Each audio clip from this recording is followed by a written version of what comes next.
This is TV Podcast Industries, where we're looking at Watchmen, Episode 7, and Almost Religious Awe.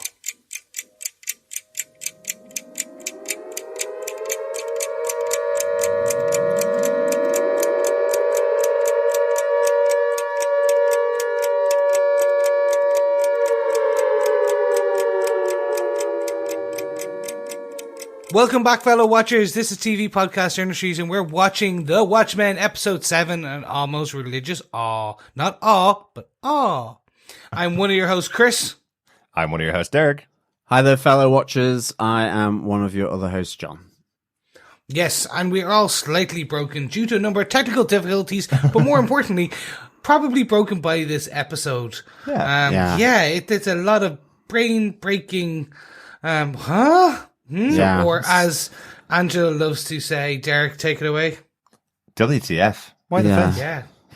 I think at this moment in time, I'm expecting an elephant to fall on the house. What my big question really, guys, is this is our 441st episode of TV Podcast Industries, or is that our 450th because of the amount of times this episode has crashed? I'm not sure. Yeah. It feels like or? both. Either one has added to grey hair on my head. Mm-hmm. Yeah. Yes. I am rapidly losing the will to live. But after this But episode, not the the episode is will awesome. to podcast. Yes, No, the that will is to true. That podcast is true. big. But yes, I'm kind of just going to go into an insane asylum, I think. You know, sort of straight jackets, you name it, men in white coats, and that's me done. But before we commit one of our fellow podcast hosts, let's just jump right into the episode details, because the preamble, we've done 4 different versions of the preamble, and I don't know which one is the best or which one we can do anymore. So, without further ado, Derek, do you want to give us some of the episode details? They are all lost to history, unfortunately. Yes, this episode was written by Stacy, Osei-Kuffour, and Kiechel. Stacy's an up-and-coming writer, only done one other credit before on a Hulu show comedy series called Pen 15. If you don't get the joke in the name of that episode, just write it down in front of you. Pen 15. Good joke. I like it. It links with Dr. Manhattan, basically. It does, or at least next episode, possibly. The episode was also written by Kiechel, also a newer writer, but has written an episode of season 2 of the OA. So a good credit for her first year writing, really.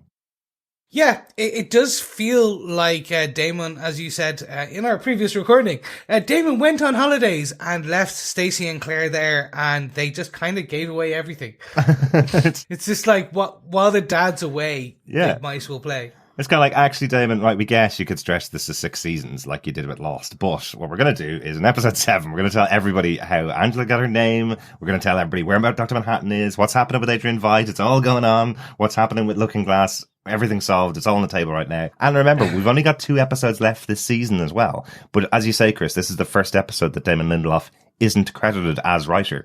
He has been credited on every one of the episodes up to this so far. And yeah, interesting that this is the most revealing episode.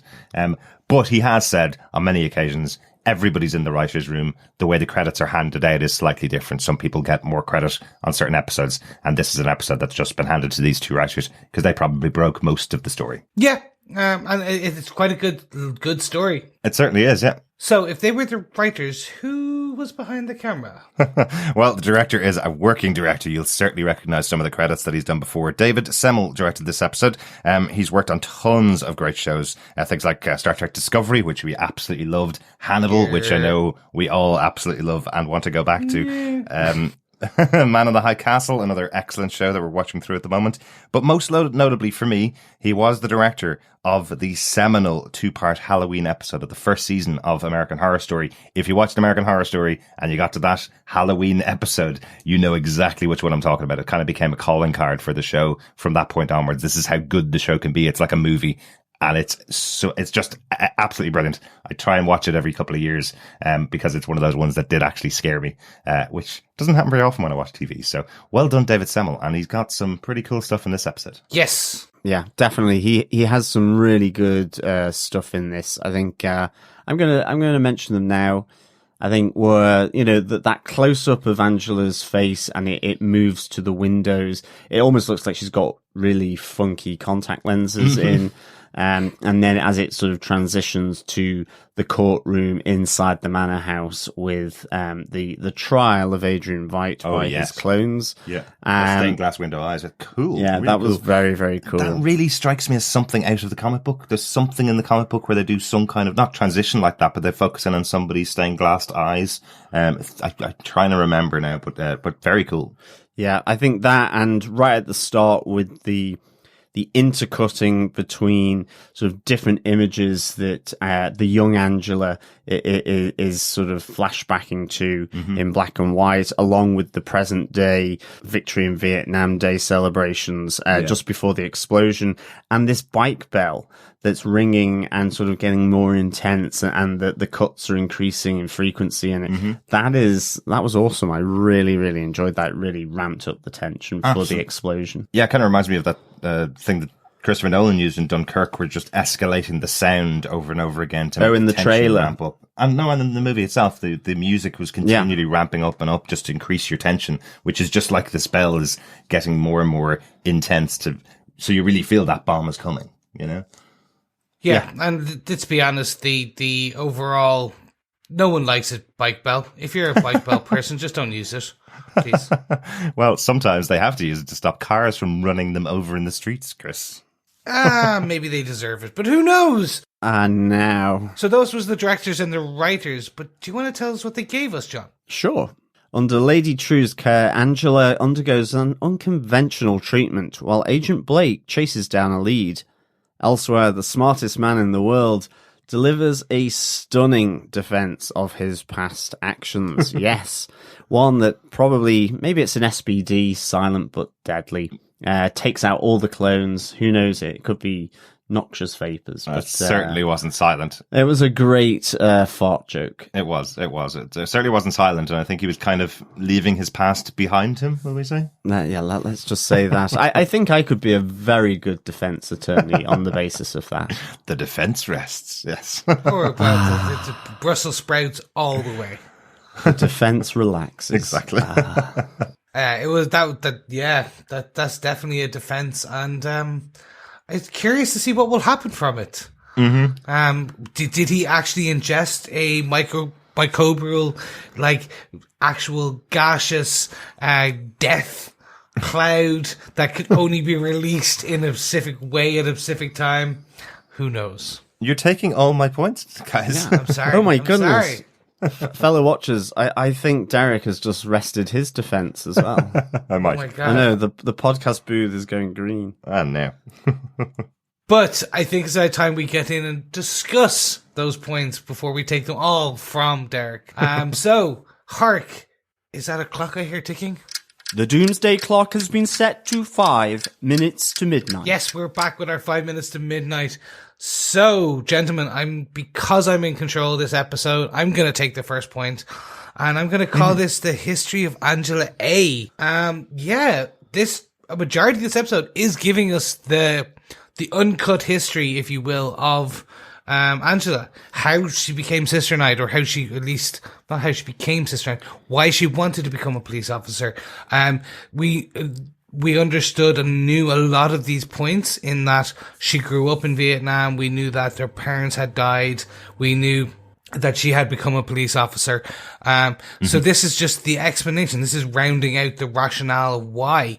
And I really enjoyed it. I really thought you could have just shown this in a 5 minute clip. But they really did it in such a unique way to show that, okay, she became Sister Night because of a blaxploitation, ultra-violent kind of film from her childhood that she never got to watch. Exactly, yeah, and I love her description of why she chose that film, because she lives in Vietnam surrounded by people that don't look like her, and when she sees the cover of this ultra-violent movie about the nun with the motherfucking gun, it's cool that she's going, well, that looks like me. And now it does, in the future, as she is now absolutely that character, as she's taken on the persona of Sister Night. I just thought it was a really cool little tie-in, because it completely subverted the expectations, right? We totally thought it was going to be something to do with the orphanage that she went into after her parents died, that she was taking care of nuns there or something like that. other way around, actually, that the nuns were taking care of her and that they informed her, and that's why she was wearing the outfit. You know, we absolutely thought that's the way it was going to go. So interesting that it was from this video that apparently she goes every week to try and rent out, and the poor shopkeeper has to keep taking her money off her and giving the money back to her over and over again every week as her parents deny her watching this movie. So, and eventually that's the only thing she has left after her parents have been killed. And again, it's actually seeing and understanding now why her parents are killed, or how they were killed, I should say, not why. We now know it was the revolutionaries against the holding, the guerrilla warfare, if you will. People, the Vietnamese being against America, as the gentleman yells, "Death to the invaders." So now we know and how her parents died. But it was it's an interesting one as well, why her dad didn't let her watch Sister Night. Because of the mask. Because he believed people who wore masks, had things to hide. Which is it was again an interesting thing to see, how that portrayed out and how it didn't fully connect over to her. Later on we do find that the grandmother, June's back. June is in Vietnam to collect her. Poor June. And she explains why, and she explains that whole piece going, he was wrong about people wearing masks, because the last person who wore a mask around him did hurt him, and that's why he believes scared him. Exactly. Yeah, exactly. There's some great stuff with the June moment in here, and definitely so much sadness in Angela's life as well, you know, more than anything else. That moment where it's almost like a Disney movie. The grandmother arrives from the country to go and claim her granddaughter, to bring her back to this wonderful country of Tulsa, where she'll be surrounded by people who are just like her, unlike the way she's living in Vietnam. And it's a lovely moment between the two of them. And then just before she goes off to the airport in the taxi, her grandmother has a heart attack behind the cab, and she's left once again alone in the world. You know, I loved the positioning of the Dr. Manhattan mural right behind her as she looks over the dead body of her grandmother, and it's got murder painted on it in what looks like blood, effectively, and blood on his hands. You know, it's all of these connections that are coming out between what's going on in Vietnam and her being stuck there effectively with nobody to save her, which I loved in this episode. I think there's some really good touches there. Yeah, it was really good. I thought a really nice telling moment was when the two Saigon police officers come to the orphanage for her to identify the person who had passed the cyclist the bag with the explosives. And, you know, she gives a positive ID.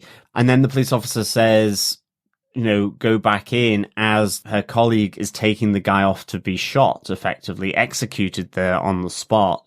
And Angela just says, you know, can I stay? Like, she doesn't watch it, but she wants to stay around to hear it, you know? Exactly. She knows exactly what's going to happen as well. I don't think she has any doubt that this guy's going to get killed for being implicated in this. She's asked by the police officer, you know, are you scared? And she's like, I'm not scared of this. I know this is the guy that did it. And she wants her vengeance. That's why she's given the badge from the police officer saying, you're a strong kid, come look me up when you're old enough to become a police officer, effectively. So I thought that was really good. Yeah. Really good moment. I really liked it as well when June arrives and she asks what belongings that Angela has, and she hands over the police badge, the Saigon Police Force badge, straight off. And I think June's face there is just really telling as well. Just the idea, you know, like granddaughter, like grandfather kind of thing. I'm going to become a police officer. Well, of course you are. Exactly. And I thought that was, I thought there were some really nice touches in this whole thing with Angela and her backstory. Yeah, absolutely. There's one other great line, I think, from June as well, where she describes what happened between herself and her son and what happened with their relationship, where she says he chose to put on the uniform and go and fight. She doesn't describe it as he joined the US Army and went and fought in the Vietnam War. She describes it almost exactly the way that she fell out with her husband, because he decided to put on a uniform, the Hood of Justice outfit, and go out and fight criminals on the street, effectively the KKK. So I do love that she has chosen those words to describe it. And I love that as you see all the flashbacks and connections between Will's story going on in Angela's mind, you know, you see the the Vietnamese guy that had handed over the backpack. You see him getting the bag put on his head and dragged off. And she instantly makes the connection between that and Hooded Justice, her grandfather, you know? So once again, kind of saying, you know, that line about one person's freedom fighter is another person's terrorist. Yep. Well, you know, they're in the land of Vietnam and have taken it from the Vietnamese and made it part of the states of the US. There's a lot of people in Vietnam that don't like that. Yeah. And I think also it's that idea of, you know, whoever it is that has the mask on, depending on those cultural phobias or racial phobias, whether it's deemed as being a hero or a threat or a menace or something like that. I think the other good thing about these flashbacks to Angela's memories is that it's all getting caught up as well with this detoxifying of her body of Will's memories that are still in there after the nostalgia. So even around some of the police elements, you suddenly get a black and white flashback to him being sort of inducted into the New York Police Department. And I thought that was a really nice touch as well, where you've got these two memories now floating around as her own memories are coming back to her, and Will's are being sort of taken out of her system by Lady Trieu's medical treatment as well. I thought that was really a good touch. But it's also poignant flashbacks to Will's memory as well that kind of connect in with her own. So I thought that was really good. Yeah. Yeah. I think we'll touch on more of the memories as we kind of go through our next points. But John, what was one of your top moments for this episode? Oh, it's hammer time, basically. Yeah, this was Cal being given a really big headache by Angela. You know, it was just that horror moment where she stood in the kitchen with the hammer in her hand, and Cal is kind of going, Angela, is everything okay? Yeah. What's up? You know, this idea that she's been possessed almost. And of course, then you get the violent, smackdown from Angela on Cal. But you know, releasing so many answers from his little head as she breaks it open. And of course that was pretty bloody, pretty visceral as she keeps sort of banging the hammer against his head. But what a great moment, just with sort of the atom symbol coming out, and you get that blue haze coming into the room, and she goes, "Hiya, John," you know. And, you know, it's that moment, that revelation of Angela living with both Cal and then with Dr. Manhattan. And, you know, maybe we should have just seen the breadcrumbs a bit sooner. You know, we've known that Cal had an accident in Vietnam, almost the same way that John Osterman had the accident in the chamber that turned him into Dr. Manhattan. Yeah. But effectively, Dr. Manhattan is keeping Cal alive, it would seem. Yeah. Whatever accident it was killed Cal, and John has kept him alive, hiding in plain sight in Tulsa as a human. And you have that moment just before, as Angela leaves from Lady Trieu's facility and the big time clock, where Lady Trieu is saying, do you not want to know who Dr. Manhattan is, you know, leading to this great moment at the Abar family residence. So I really liked this. I thought it, you know, obviously massive answer and revelation. Yep. But really good. And we get the little hint of the 7th Cavalry waiting and watching outside of their house as well. Absolutely. After everything that went before. So this was superb. There's so much tied into it as well. I'm not too sure which bits we get to talk about here and which we don't. But you're absolutely right. There were, once again, loads of little breadcrumbs leading up to this from the beginning of the show, effectively. Questions again, you know, did she have a relationship with Cal, and then Cal died, and then she made an arrangement with Dr. Manhattan to effectively keep him alive for longer? But she seems to talk to Dr. Manhattan as if he's another lover. She says, "Hey baby, we're in a lot of trouble here," in that final scene, effectively. So you don't know who had the relationship first. She says to Cal, "This was all your idea." So she knew him before he had the accident and effectively died. But yeah, massively brutal moment in there.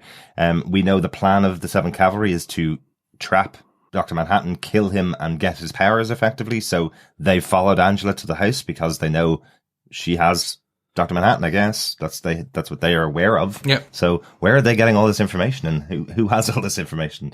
Lady Trieu seems to know as well that she has a connection to Dr. Manhattan too. So lots of interesting stuff. Yeah.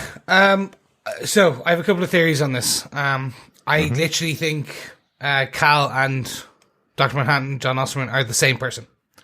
Essentially, at a certain point, Angela met Dr. Manhattan in Vietnam. Over time, they developed a friendship, a relationship. But Dr. Manhattan was like, I know we will never be able to have a normal life with me as a big blue glowy man.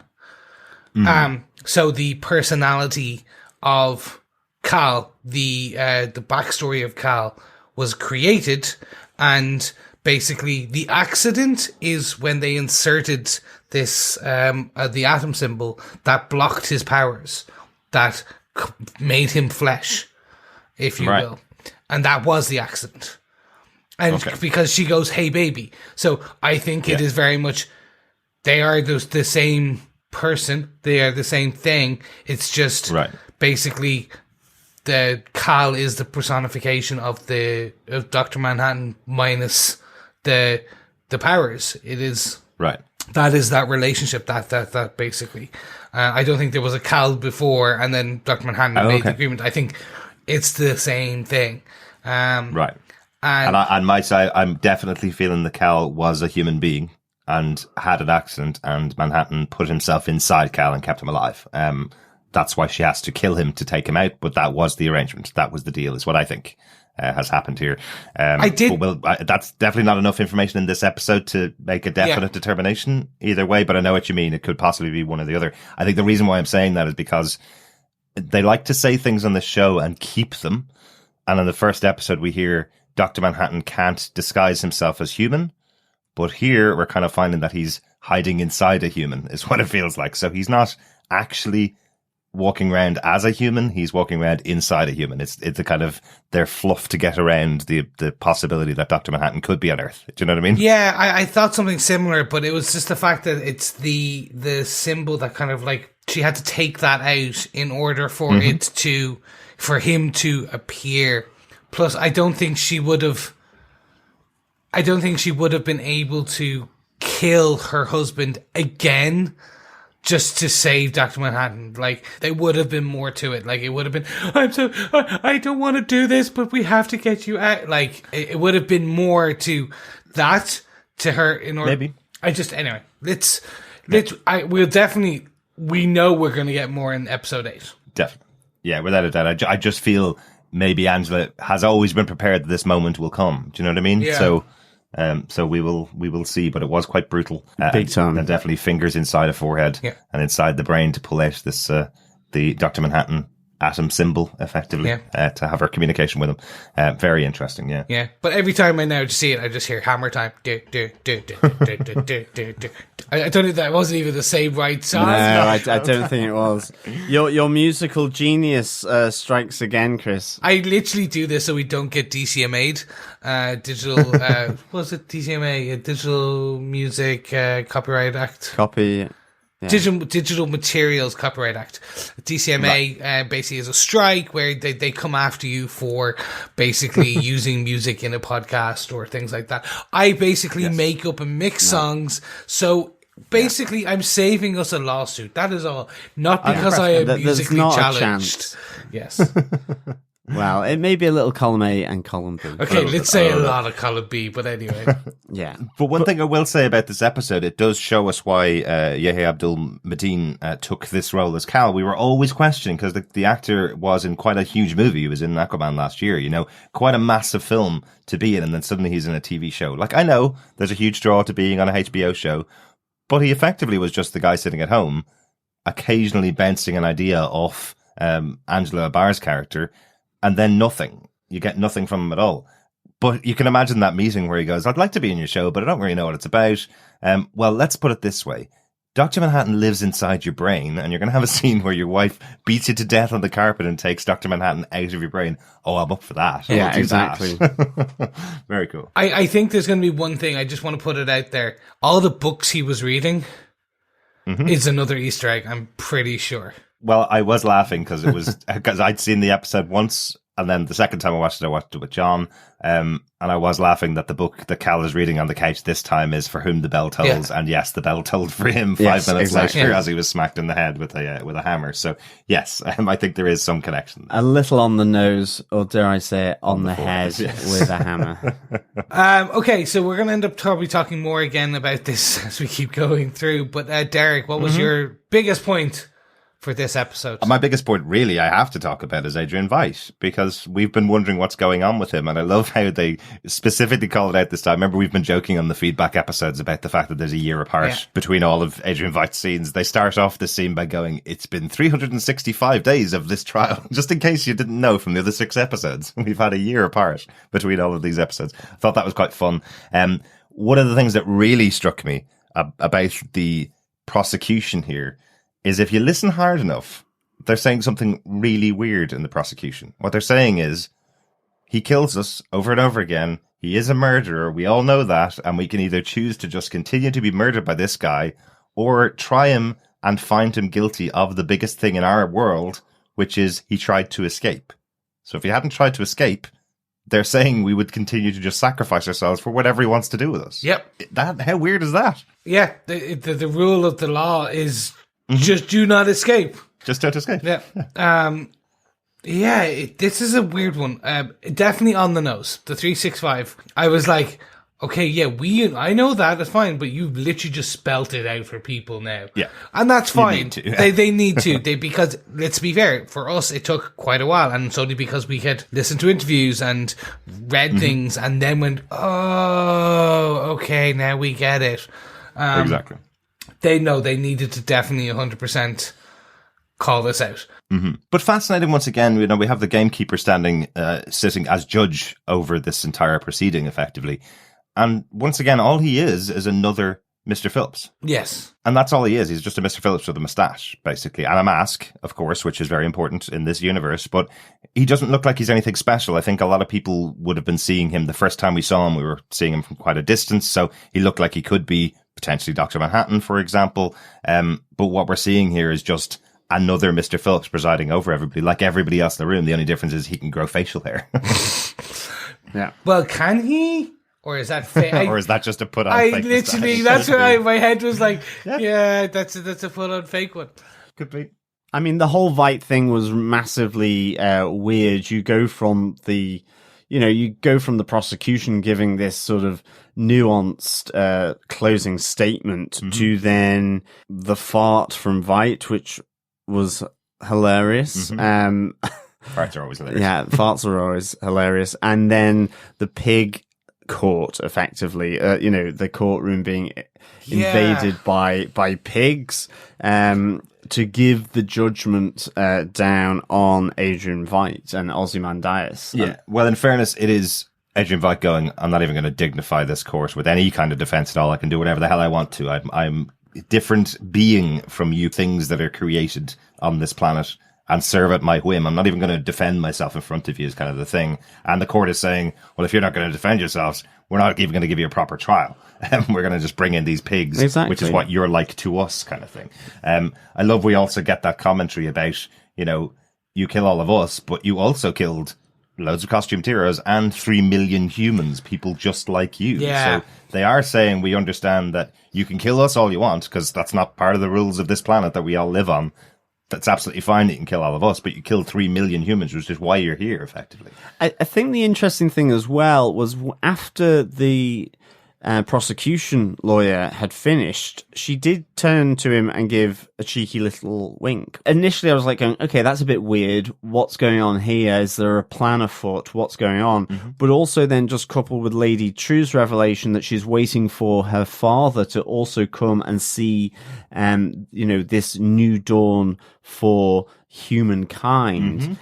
And I'm kind of just there because it then floated back through to the statue of Adrian Veidt, Ozymandias, in Lady Trieu's facility.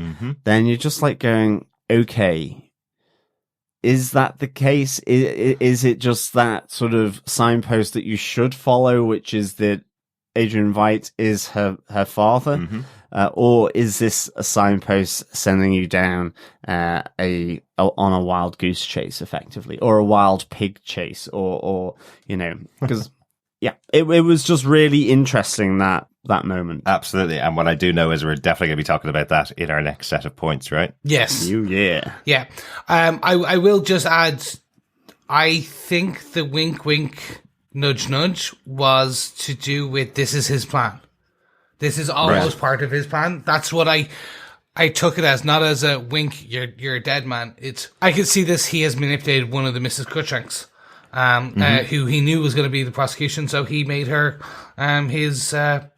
his inside woman, if you will. But even just simply that it almost feels like a play, because, it doesn't feel like a real staging. It feels like another play that he's written for all of the members of his group to play parts in. Yes. It doesn't feel like it's actually any kind of real courtroom setting. We have all of them shouting guilty, guilty, guilty at the end as they bring in the pigs, but that feels like a play. It doesn't feel like something true that actually happened, if that makes sense. Yeah, I'm dying to see and know what happened. I just think it's going to be over the top unique. It's so strange to think that they have brought in Jeremy Irons for this, who is fantastic in the role, but we're not going to see him interact with the other characters, which, unless it's going for one episode maybe, and I think it's the last one. I feel like exactly as John has said, I think we are going to get Jeremy Irons back on Earth to finish off the show in this final episode. What keeps striking me is this was all done in 5 months in Wales before anything else was shot in the show. It just feels so unusual and so different to the rest of the feeling in the show that it absolutely is something that makes me really excited about the idea of Jeremy Irons standing side by side with Regina King. How are the two of them even going to interact as characters? They're so different, as we've seen on screen here. They're both brilliant actors, but I mean, those two characters are so different. How do you put the two of them in the same screen together? Well, that's it, isn't it? I mean, it's the quality of Jeremy Irons as well, being able to deliver a fart, a Shakespearean fart and a glance. Yes. I think because, I mean, that I could imagine that there might be a lot of people just going, what the hell? Why is it suddenly descended into kind of fart and burp jokes, tee. There's a bit like that, but, he does deliver that fart quite well. That's brilliant. It's brilliant. The defense rests. It sounds like he's been waiting full 365 days to deliver that line. Well, at least the defense didn't follow through with another exactly with another point. Well, let us follow through with another point. I hear a clock a-ticking. Shark. A sound. The doomsday clock has been set to 4 minutes to midnight. So, John, do you want to kick us off with your second point for this episode? Yeah, it's Professor Xavier, basically, or dare I say it, Professor Trieu, and her kind of her global mind and memory room. I just thought it was so cool. And again, it was thinking, back to Total Recall and sort of a memory of a lifetime that, Angela touching this kind of interactive map, being able to bring up all these different conversations happening in her telephone booths, or all these people speaking to Dr. Manhattan. And I thought this was really kind of, I just thought it was so cool, just the blackness, the darkness of the room, and this sort of blue sphere in the middle with Angela at it, touching it, listening to people. We get to see Agent Blake and her conversation to Dr. Manhattan. Actually, one question about that. Is that a slightly different cut of what we saw, Agent Blake? I just don't remember her saying that sometimes it helps to pretend like this is real. I don't remember her saying that line in the original episode. I think it was a separate take. I don't think we just had seen her kind of break on that call. We'd seen her being very strong as it kept coming back and she kept telling the joke. I just don't remember her actually breaking down with that moment of, why am I making these calls to you? You never even had a sense of humor anyway. Yeah. you know. And I mean, sometimes it feels nice to have it real. It does make Lady Trieu out to be a complete bitch to me, though, because it feels like she installed these thousands and thousands of phones around the world and is going, you tell God what you want from him, and then she's just letting them all appear in her office, and she's just listening along to them going, haha, these idiots asking this God to give them whatever they want, and all it's going to is my office here. Isn't it hilarious? Yeah, no, I thought it was really, it was just really well done. I think as well, you know, is the blue world, is that something Manhattan-y? Is it that Lady Trieu knows that Dr. Manhattan, well, she does. She knew, you know, she gives Angela the revelation, or at least, frightens Angela to death because her secret's out. Exactly. That she knows that Dr. Manhattan is living as a human in Tulsa. Mm-hmm. Hence the hammer time. But, you know, it's, you know, and that the weight of Lady Trieu and her knowledge and her, dare I say it, her tentacles, I think, it is just really interesting here. And again, like, she's got the nostalgia, so everything is about collecting people's personal information. Exactly. And utilizing that, in a way that furthers the goals that she's got and the plan that she has. Yeah. And so I thought this was a really good little moment for me. It opened up Lady Trieu and what she was doing, more so with this new clock, this new edifice for the new world. It also shows how deeply knowledgeable and embedded she is into everybody's lives. Through her different technologies, through her different pharmaceuticals and all this kind of stuff. I thought it was great. I love that moment as well where Angela's like saying, well, whose memories are you slipping to your daughter? At that moment that we find out that actually, well, that's someone else's point. But, exactly. So say it. Just. But what I did like about, just wanted to jump in because I love the idea that Lady Trieu has set up a social network around the world and is collecting personal information and personal data that she can use against those people. Like, what a great little commentary on a world that doesn't have massive technology like the way we have now, computers and phones in everybody's pocket. It's actually, they have to walk out and use a call phone to call God and tell them what they want. And that information is being transported to the cajillionaire that is Lady Trieu, and she's using that information against everybody in a way. We'll talk about that in a second because I have an idea for her plan in future. One thing I did want to just say, because it's been going on in my mind just since you were talking about possibly Adrian Veidt being her father, John. Yes. Do you remember we were questioning what that message he wrote on the planet was? Help me, and we said maybe Doctor, or maybe Dan, or maybe Dr. Manhattan. Maybe it's help me daughter. Yep. Yes. Was the message that he was writing. Help me daughter. He did know that she had all of those satellites out in the sky because he's her father.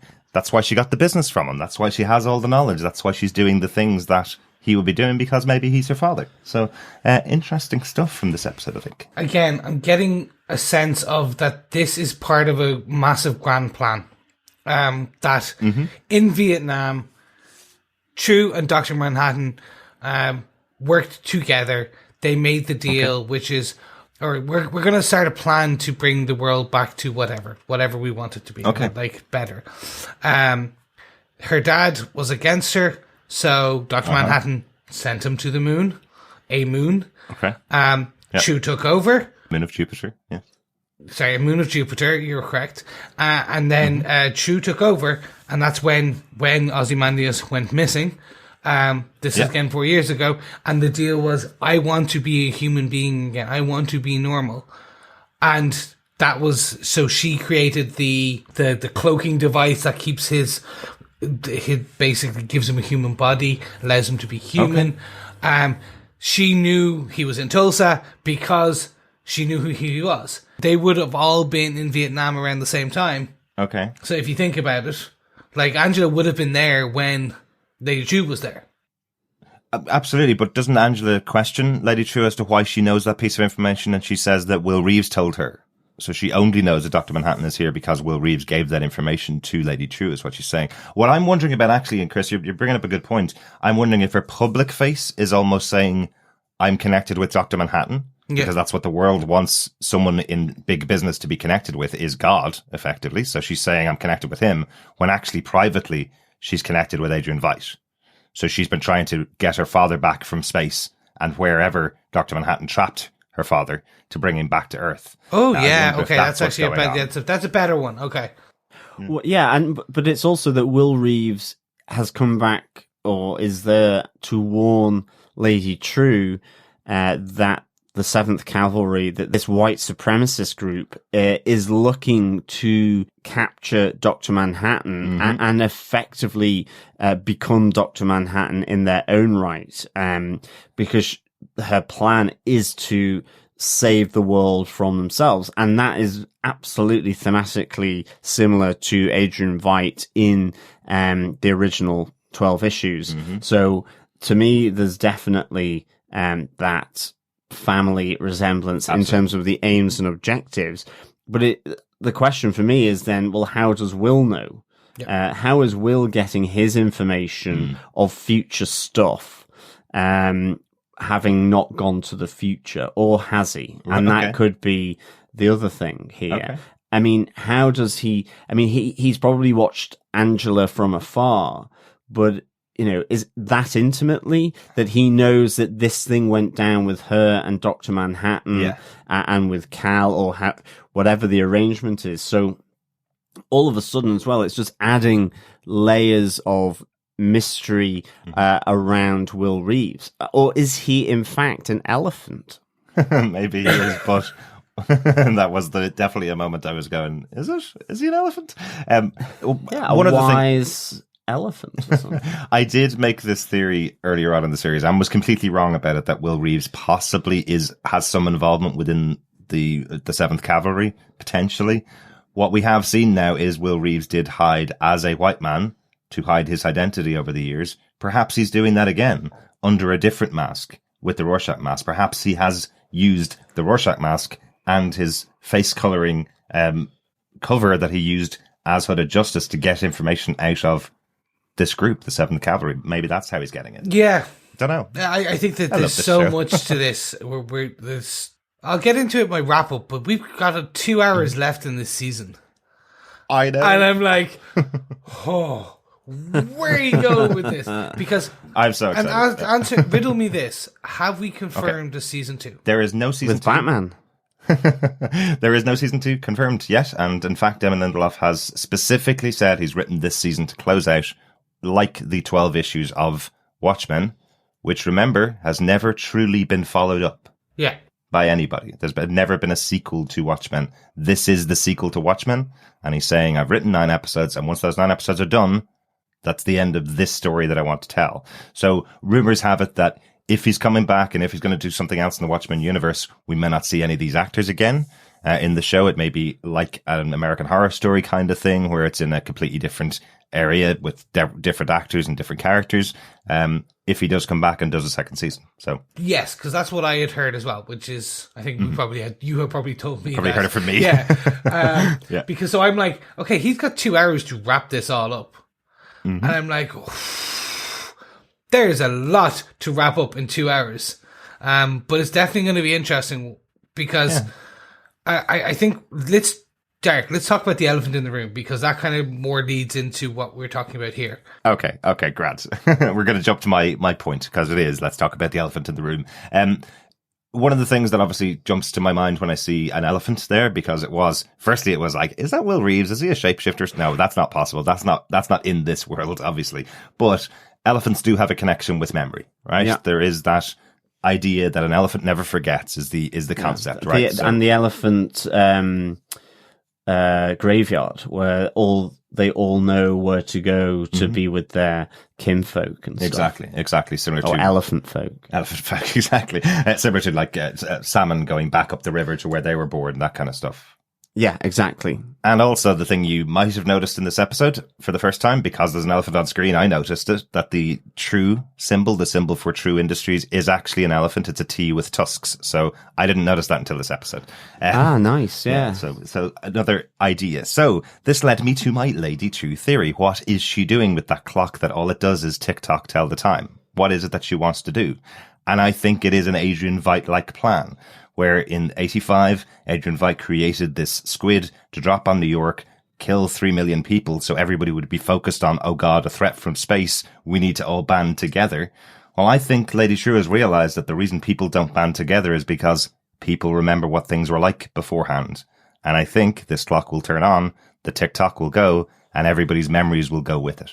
And this will be the first standing monument of the new generation because nobody remembers any monuments beforehand. What do you think? I think you're onto something. I think Yeah. I don't know if it'll be that exactly, but I think that's along the lines of memory and forgetting, because she does, when she talks about nostalgia and the problems with nostalgia, was that she gave this so that people could essentially relive the best parts or help them.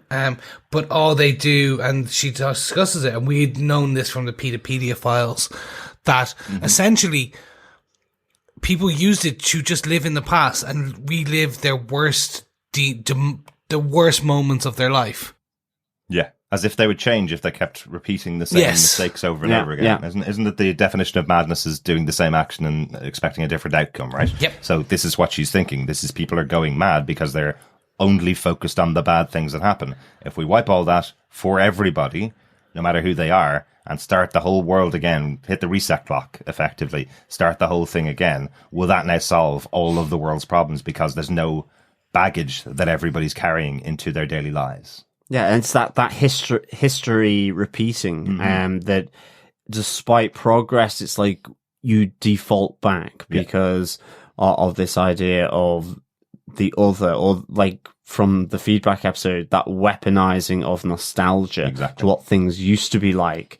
And so history repeats itself as we get another rise of fascism in that sense. Now, I know some of our fellow watchers don't listen to our feedback episodes. What John's referencing there is Damon Lindelof described their central concept for the season about the idea of weaponizing nostalgia. What would it be like if nostalgia was used as a weapon? In sometimes good way, sometimes bad way. People think of nostalgia as very good if they have good history. If they have a bad history, nostalgia and memories can bring up just bad things. So that was their central concept for the show. He mentions that it's about weaponizing nostalgia. So a really good point to bring that up. I do wonder if what we will see is, because she has everyone's hopes and dreams and wishes from the Dr. Manhattan boxes, can she implant memories? Can she implant... Basically, is her plan to give some people their ultimate desire? But that's what she's trying to do with her daughter / mother. Yes, exactly, which perfectly leads me on to this. So my point was that the history of Bian Mei, which is essentially, she has cloned her mother and is basically bringing her mother back from the dead by slowly refeeding Bian Mei with her mother's memories, so that she can have her mother there on the day that she triumphantly, kind of, whatever her plan comes to be, that her mother is there. So I think what we're getting at is that this is a multifaceted evil plan. Essentially, we've got something to do with memories. We've got all of the people's hopes and dreams, and she's got the ability to bring people back from the dead if they have used nostalgia and stuff like that. So I'm curious. I think what we're getting at is this trifecta or convergence of all of these different little things, which is obviously the reason we love great writing, because it's not just, we're not getting a James Bond explanation where it's literally the evil villain is going to explain their master plan in one big fell swoop just before our hero. Although we will be talking about one of those a little bit later on in the episode. But you're totally right. We talked about at the beginning of this series, how could some of these strands tie together? And I do think, regardless of some still complexity in the show, I certainly think that by episode 7 here, we have almost every storyline converging and crossing over and starting to get to the point where we are realizing, and we weren't too far from this at the beginning, that it would be Lady Trieu versus the 7th Cavalry. It's laid out quite plain here that she's saying, this is the 7th Cavalry plan, but if I get to pull off my plan before they do, then I save the world, right? So it absolutely feels like everything is converging together. And, with Angela at the center, as she should be, she's the star of the show effectively, but she is right at the center. She's the one that could provide 7th Cavalry with Dr. Manhattan, or could provide Lady Trieu with the help she needs to complete her final plan. So, although I'm not too sure whether she needs too much help, we've only got 4 hours to go before this clock is set off. The Millennium Clock is set off. Yeah. Yes, I agree. And I think it's going to be interesting. On the whole BMI part of it, I'm just going to say one thing, which is, that's weird. You've cloned your dead creating your mother. You cloned your dead mother, and you're essentially raising her as your daughter, but then implanting your mother's memories into your daughter when she sleeps at night via IV drip. Yeah. I was like, cool. Yeah, no, that's a weird one. All right.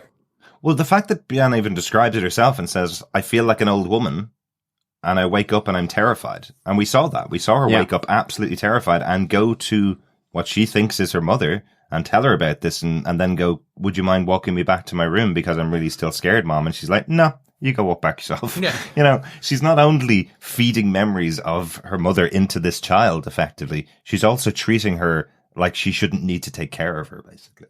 Yeah, I mean, I think it's fascinating that we get this information, but for me as well, it's all about, as Angela asked, well, what about your father? And she goes, he's coming. So that's really intriguing. I mean, are we going to see Bianmai sort of figure it out, understand it, react against it, or whatever? Or, what is going to happen here? Because it does. It's also very sycophantic. And again, that very much leads to an Ozymandias type of thing of, absolutely, I want my parents here to see my creation, what I am doing. So I think having the family back together will be pretty interesting. Absolutely. And I think the dissertation that Bianna's doing on the adaptive function of rage might come in handy. Yeah, exactly. When she realizes what's been happening. But gentlemen, Shark, is that a TikTok I hear? The doomsday clock has been set to 3 minutes to midnight. I genuinely don't think that any of our fellow watchers will understand where that came from. Can I just explain it quickly? Yes, did you cut it out of the podcast? I don't know whether I did, but it was basically Chris mispronounced the word hark once. I think he said tark or something completely by mistake, not a real word. And ever since, John has been slagging him about saying hark, here comes the TikTok. So both of them have just been coming up with words that rhyme with hark over and over. I think this one should be quark. We should take a physics. God damn it, that's even better. Impressive. So, fellow watchers, quark, is that a TikTok I hear? Or the distant rumbling of a nuclear explosion. Okay, we're back with our 3 minutes to midnight, which are our final 3 small things we want to talk about. John, do you want to talk about Yeah, I certainly do. Sorry, I want to talk about it so much I have just cut you off. Apologies for that, Chris. But No, but it's fine. It's like, because I literally want to do something when you say it, and I'm just going, go. I want to take Agent Blake. I think she's fabulous. I love her dry, droll humor. I love the fact that she was dropped down a trapdoor. And dare I say it, so what I put in my notes, from one squid race to another, it's a trap door. Yes, the Animal Akbar reference was just on point. Exactly. And I know our fellow watchers can't see our notes. Maybe someday we might put them up. Maybe we won't, because they're really bad sometimes. But it was just that. I was like, from one squid to another, it's a trap door. And I was like, oh my God, it's amazing. The best Star Wars pun ever It was just, I loved the awkwardness of her dropping through the trapdoor, with Judd Crawford's wife effectively going, well, yeah, you've basically laid it on a plate. You know what we were going to do originally. And I think that's the great part about that. She just has that one word, originally. She's then playing with the remote control, trying the 4 buttons. Nothing's happening. And then you get the third button, it drops just partly. And you have Agent Blake going, what's going on here? What are you doing? As she then falls through, and it's the next time you see her, she's tied up. You've got all the 7th Cavalry sort of milling away, doing stuff to Trieu equipment. Lady Trieu equipment or Trieu Corp equipment, whether they're sort of modifying it or whether it has actually been supplied to them, because maybe she is laying a trap for them because she seems to know what's about to happen. So maybe there's something in that. I don't know, but you have then Agent Blake just kind of being, and as we discussed before, so are you going to tell me your entire plan here? What's going to happen as Senator Keene comes out, reveals himself here. And I just thought, again, she was just like, oh, get on with it. Yeah. I'm really tired. I just want you to kind of tell me the plan, or just don't bother. And her line of, I know what happened. Yeah, your dad put you on your lap when you were a kid and then said you're going to be the leader of the biggest racist organization ever. I get it. Just get on with it. And then, as I've got written in my notes, it eventually turns into Keene going, I'm not racist. I'm just a white supremacist. As if there's something better about being a white supremacist versus a racist. Oh no, nothing wrong with all of those other races as long as we're better than them. He's disgusting. He's a despicable man and thinks this is okay and thinks he should be in possession of Dr. Manhattan's powers and take over the world effectively. Yeah. So yeah, definitely evil villain right here. But you have this whole, kind of really dry humor from Agent Blake, but again, it connects to that final word from Judd Crawford's wife of originally, as Senator Keene talks about, we're going to have a blue one. This idea that they are going to trap. They're going to trap Dr. Manhattan, destroy him, and recreate him through Senator Keene. So originally it was just to put him in the presidency, and now it is to put him in the ascendancy, to be a divinity, a god, and one that is a white supremacist, which is just terrifying. With all the sort of dry humor of these engagements with Agent Blake, which I absolutely love. You have a nice through line here leading to a fairly awful suggestion from Senator Keene, who hopefully will just get disintegrated. Yeah, I loved this. This seems to be just a take and a slag on the James Bond piece, which is just like everything from the trapdoor. She's like, yeah, you got it right. And she's just pressing the button. Like, who has a trapdoor in their living room? It's brilliant. Yeah. But Agent Blake should have kind of stood up at some point and kind of go, oh, okay, hold on. What are you doing?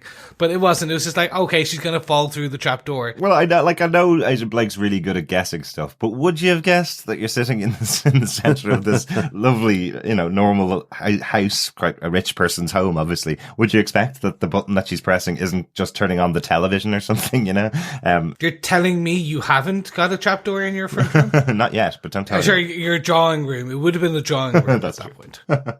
I just found this hilarious. This for me was just the pinnacle of it, which is, we're gonna give away our master plan, and Agent Blake is just like, I don't give a shit. Just right, get to it. Come on, just let's go. I've had so many super villains, quote unquote, do this to me and tie me up and explain their master plans. I don't care. Let's just get to it. Like, what is it? What is happening? And I think that's a nice take on as well what we as the viewers are kind of getting, which is like, we always get that villain monologue when they have trapped one of the heroes in a precarious situation, and the villain will explain their master plan. And we're like, well, we actually already know the master plan, so we don't need to hear it again. Exactly.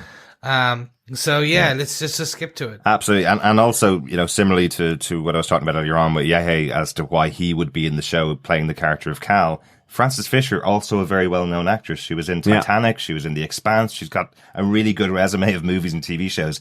And all the way through the show, it's like, well, she's just playing the wife, and she just has to say a couple of things about her husband being dead. Why would they pick someone like her in this show? And it's for that evil mastermind moment. She must have gone, that's brilliant. Yeah. I really want to do that moment where I get to press the button, knock someone into a trapdoor and go, do you want to just kill him? You know, that's cool. Yeah. You don't just expect it from her at all. So, really good moment for her. Yeah. So I'm going to kind of bring in my point here as well, which was that kind of from President of the US to Doctor of the Universe. Mm-hmm. This for me is one of the interesting parts here, which is the transference. Their master plan is the transference of Dr. Manhattan's powers. Mm. So I'm interested to see if, how this plays in with Cal. So I am also understanding that you think that Dr. Manhattan was maybe potentially helping inhabit Cal and keeping him alive. Mm-hmm. Potentially that is something that is, but because this is the transference, I want to know why they think this transference of power, or is it the recreation? I thought it was the recreation, definitely. Mm-hmm.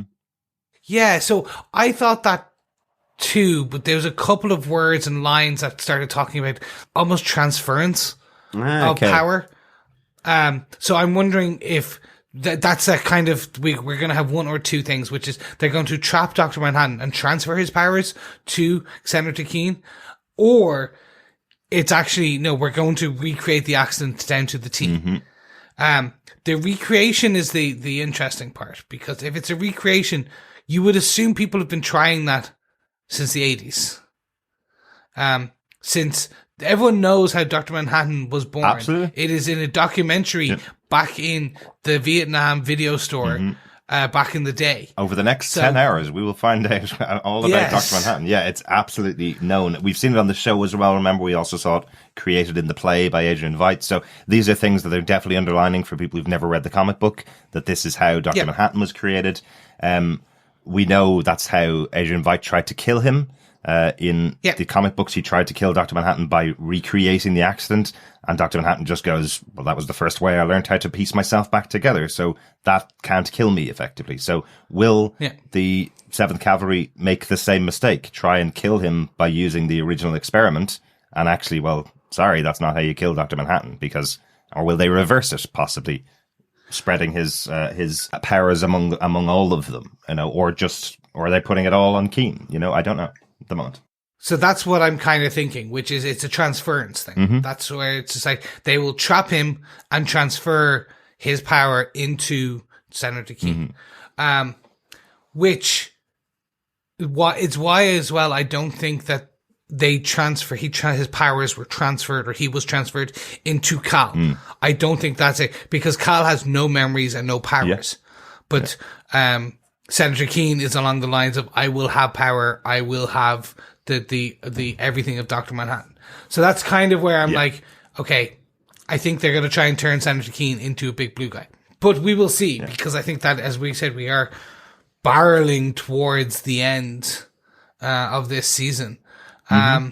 Derek, do you have any last point? Yes, I do. And I think it's a reasonably important one, or at least it was, because we had an entire episode focused on Looking Glass. And the episode ended with the 7th Cavalry coming to attack.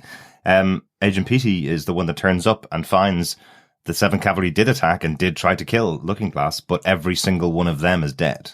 All with Rorschach masks on their face, except for one, right?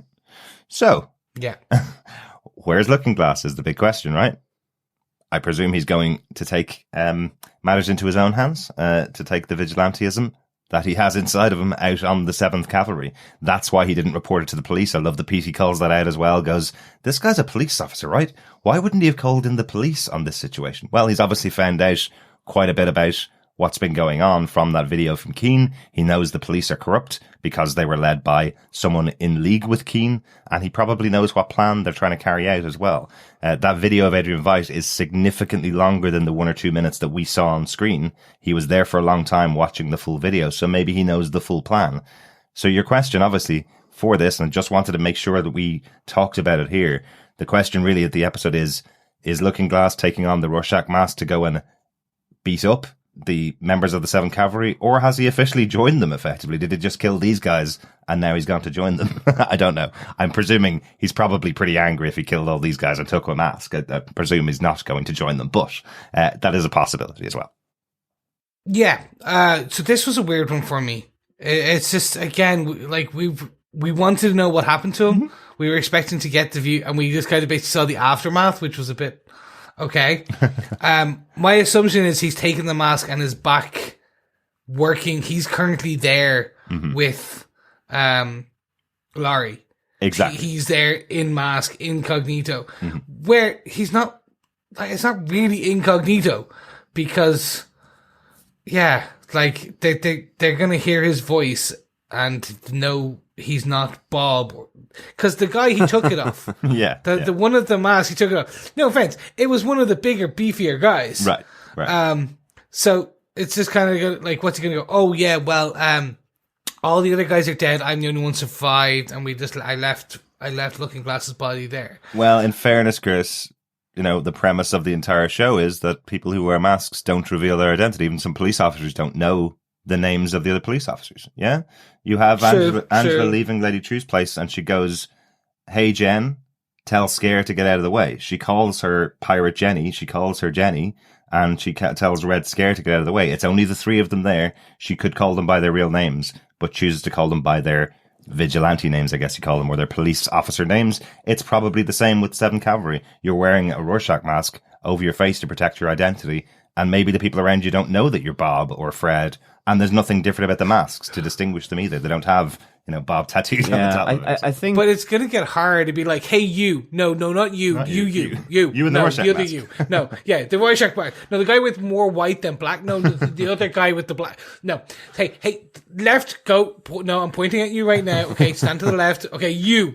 You, can you go get me a coffee, please? But I think there's 2 points on this as well for me. One is that Agent Blake mentions it to Crawford's wife, about you get the police to wear a mask, the perpetrators are wearing a mask, and before you know it, you don't know who's who. Nobody you knows have who it is, yeah. 7th Cavalry in the police, you have police in the 7th Cavalry, and I think as well, maybe, you know, the next 2 episodes, given we have we have that moment of the countdown here in this episode of 4 hours.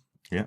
That time will begin to, the 2 episodes will be spread across a short period of time. Potentially. Sure. I don't know. But it could be the idea that we only see that, Looking Glass has killed the 7th Cavalry, escaped, but actually, how long is it since PT found that to when it happened, and that he's infiltrating into the 7th Cavalry to either disrupt their plans or, I mean, I can't imagine he's with them. No, he's not.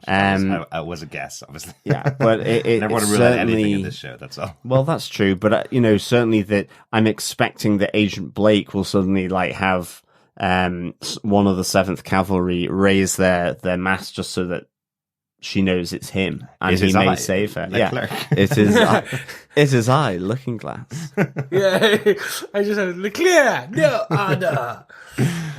Yes, I just wanted to make sure that we highlighted it, because I think even in one of our feedback episodes, everybody was going, after episode 5, everybody wanted to know what happened to Looking Glass, and then we had episode 6, the future Emmy award-winning episode 6, or the future Every award-winning episode 6.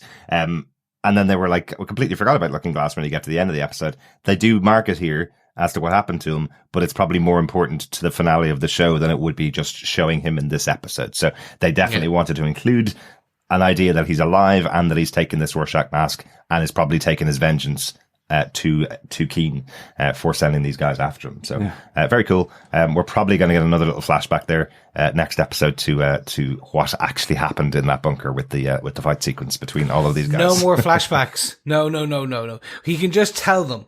It's just like, hey, I beat the shit out of all these guys.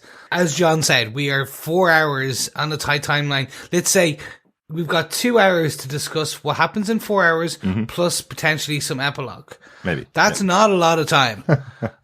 We can't lose 5 minutes or 10, let's say 6 minutes of that 120 minutes into that.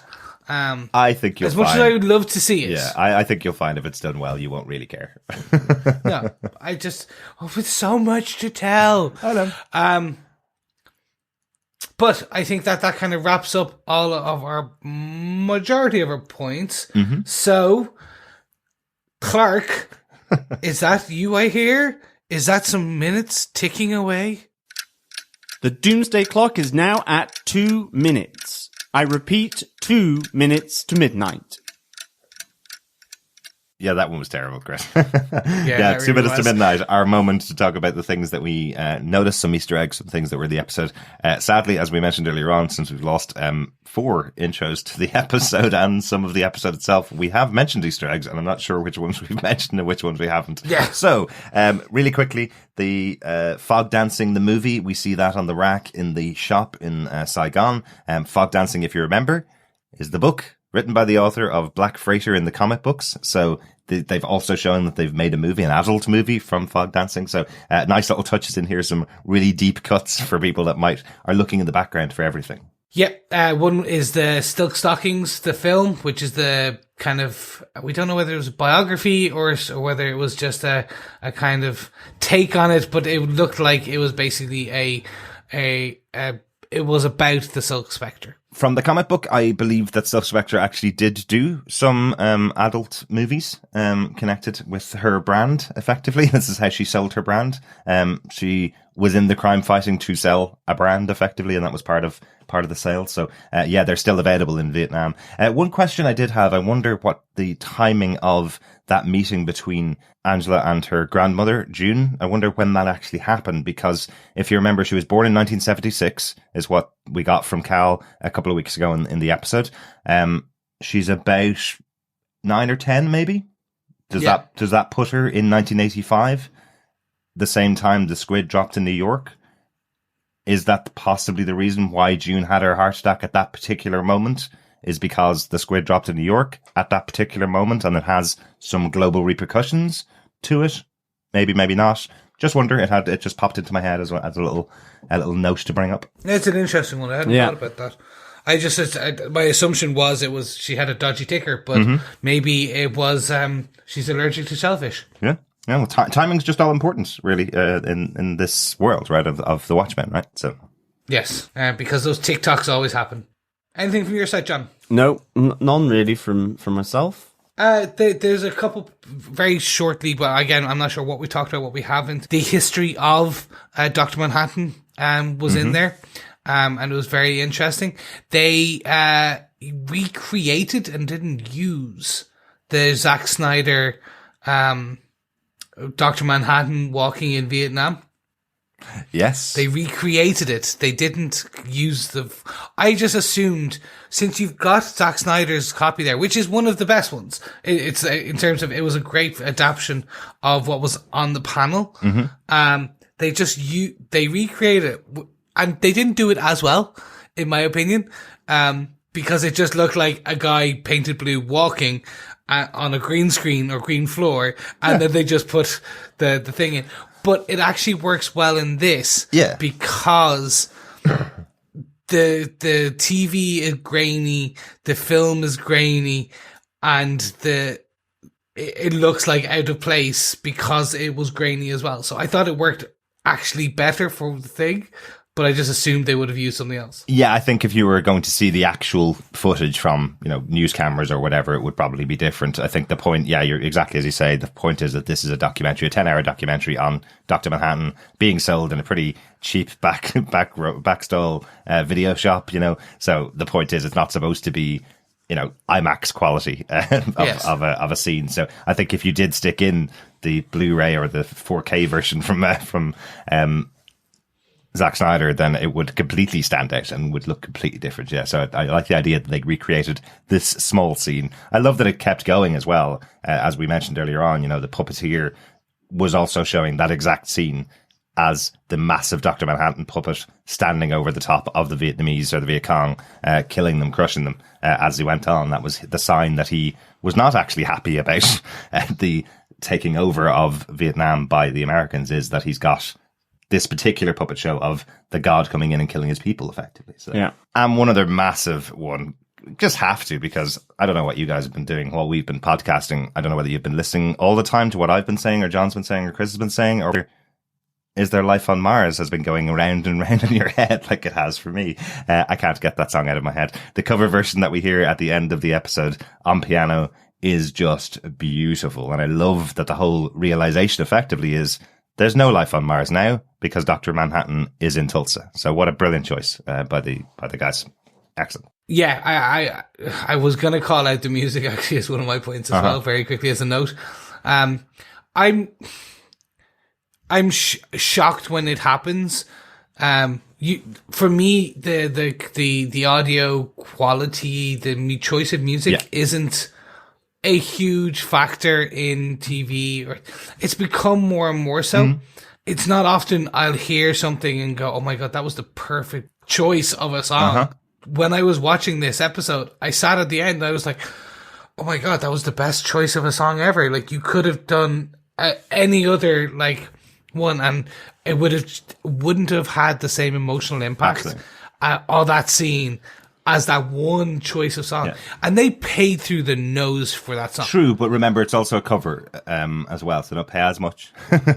No. But I think if they'd chosen the David Bowie original version of the song, it wouldn't have had the same impact, because this actually feels a little bit like Westworld. You remember, John? They used to have the piano in Westworld playing contemporary songs in this traditional kind of Western way. That's what this feels like. It feels like you're playing this beautiful version on the piano, and it seeps into your head as you're discovering, well, that Dr. Manhattan is inside somebody else's head. It shows you that, oh, of course, there's no life on Mars. Dr. Manhattan's right here. So it's a beautiful way of doing it. Another little layer that they've added to the show with the music once again. So great choice. Yes, 100%. Gentlemen, I think that's all our points for this episode. We are at the end of this episode. So let's wrap it all up with, what did we think of Watchmen Episode 7, An Almost Religious Awe? John, what was your takeaway? I love this. I think this is the most 5 out of 5s I've ever given a show, certainly continuously. And this for me was 5 dodgy trapdoors out of 5. This really did make your stomach end up in your mouth, with all this kind of exposition, but just done in a really good way. The shocks, the revelations, everything. And again, in the same way that, we got a little snippet about Looking Glass here, it was interesting that Will wasn't present in this episode as well. So, oh God, I really enjoyed the elephant in that room. Yeah, maybe. He was the elephant in the room. So I thought this was a great follow on, and again, I just can't wait to see how it all pans out. I mean, now we have the next episode with Dr. Manhattan back on Earth, released from his brain cage that was Cal. And I think it's like this race against the clock. It is the Watchmen of to save humanity, destroy humanity, put a white blue supremacist at the head of humanity, or godlike humanity, or unintended consequences for humanity from everything that Lady Trieu, Senator Keene, Will Reeves are doing. So, this surely will be very interesting. Excellent. So, Chris, what did you think of the episode? I'm in shock and awe. I did talk about the previous 2 episodes. I loved them; they were fantastic. But I felt the pacing had slowed down of the season, not because of the any particular way, or it was just that I was eager to get back into present day. I was eager to find out what was happening, and that eagerness hasn't been satiated. I am still now 120 minutes left in this season, in this show, and I've got so many questions. So many questions are being answered. It's amazing TV. I didn't expect a lot of this to happen. And I like what they're doing with the show. I like what they're doing with the characters. It is also answering questions of why certain huge actors, as you say, are playing sometimes quite small roles. Yes, HBO, but like they knew, they were told, yeah, look, up for the first couple of episodes, you're going to just have these bit parts. It's terrible. But there's going to be one element that is going to turn it all around and you're going to it's going to be amazing. And you're like, oh, That's right. why. Yeah, that's why they got him to play her. No. No, exactly. How do we know? Maybe. It could be, literally, if Dr. Manhattan is in Cal, it could be anyone. Anyone could be anything. Dan Driver could be back and we just won't know. It's so true. Like, come on, he could literally just take off a mask. Do you remember Mission Impossible? I'm going on a bit of a tangent here, but do you remember Mission Impossible, the very first film with Tom Cruise, where he rips off the latex mask? Oh, don't worry, that's every film. It's not just the first one. I know, but do you remember that was the first time we had ever seen something like that? And we were like, oh my God, that's amazing. I am so expecting something of that caliber. We've already had a lot of That's basically what just happened at the end of this episode. It's just not, instead of a hand going under to pull off a latex mask, it was a hammer going through someone's head to pull out Dr. Manhattan from right in front of plain sight from the beginning of the series, you know? Exactly. So we're going to see even more of that, I think. I think so there you go. That is all my points. That is all what my thoughts are in my summary. But Derek, I need to hear what you thought of this episode before we close out. I really haven't got a huge amount to add to what you guys have said. Obviously, this is a really, really good episode. Chris, I will challenge you slightly and say if they'd answered all the questions by now, what the hell are they going to do for the other 2 hours? This is a mystery show, so they're going to keep that going. And it was actually pointed out to us in the past that exactly like the comic books, it is all solved right at the end of the comic books for those 12 issues. 11 issues set up the questions, and the 12th issue, they're all solved. I do think this episode came as a massive shock, though, when you're there going, oh, okay, you're giving us all of this. Okay, so this is why all of the people are the way they are. This is what all the plan of the evil guys is. This is the plan of the possibly good guys, possibly people that think they know better for the world than other people, which is Lady Trieu. This is the connection between Adrian Veidt and everybody else. Dr. Manhattan's here and in plain sight and has been there since the beginning. Angela's much more involved in everything than we thought she was. There's so much that happened in this episode that I just thought they gave themselves a massive job and fulfilled it really well. I thought it was so good to watch, filmed really well and written really well for an episode that didn't include the main showrunner as a writer on this particular episode for the first time. So great job. Cannot wait for episode 8. Really wanted to just turn on episode 8, but yeah, really, really enjoyed it. Classic. Looking forward to episode 8 coming up. It's going to be a good one. But gentlemen, I think it's about time we close out for this episode. Fellow watchers, look out for our feedback podcast on this episode. Bulletins of our Atomic Watchers later in the week. You've been killing it with the feedback so far, and we're really enjoying doing the separate kind of quicker take on the feedback rather than kind of stuffing it into these main episodes. Yep. So send in your thoughts to feedback@tvpodcastindustries.com or join us on our Facebook group at facebook.com/groups/TV Podcast Industries. We will always put up a spoiler post in there where you can throw your feedback in.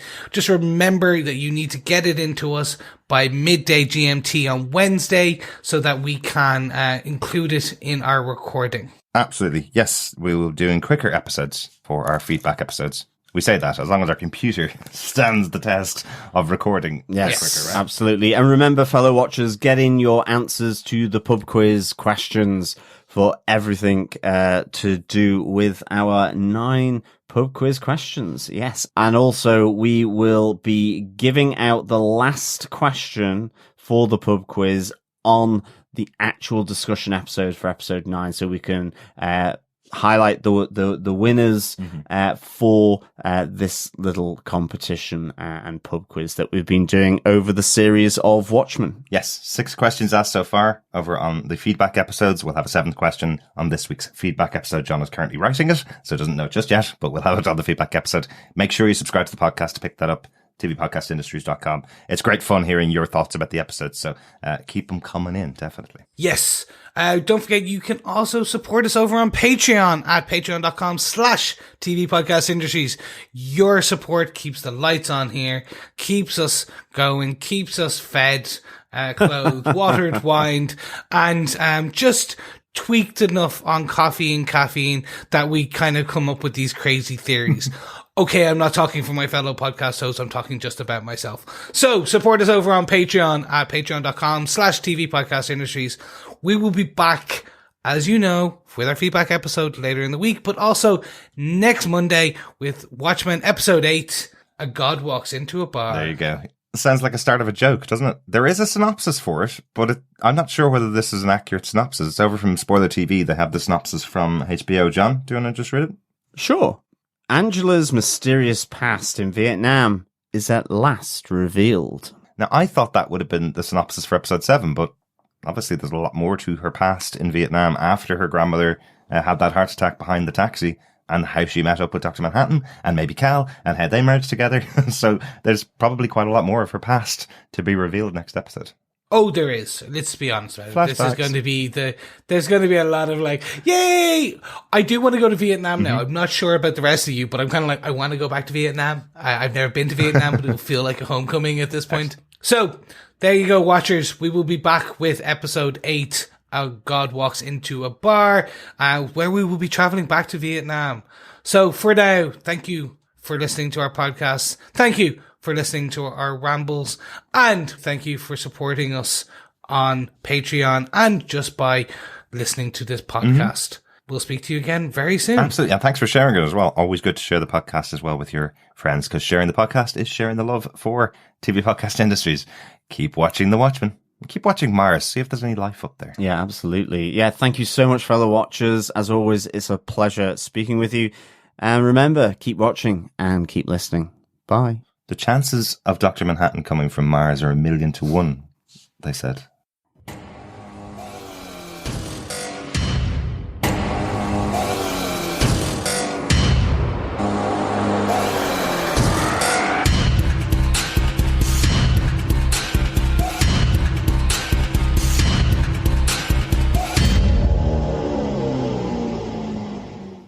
There's a star. Oh, brilliant. See, that was nearly That good. was That was nearly close. good. That was close to the That was tune, on Chris. beat and everything. Bye. Bye. Bye. This was a Televisual Podcast Industries production. You have been listening to the Watchmen podcast.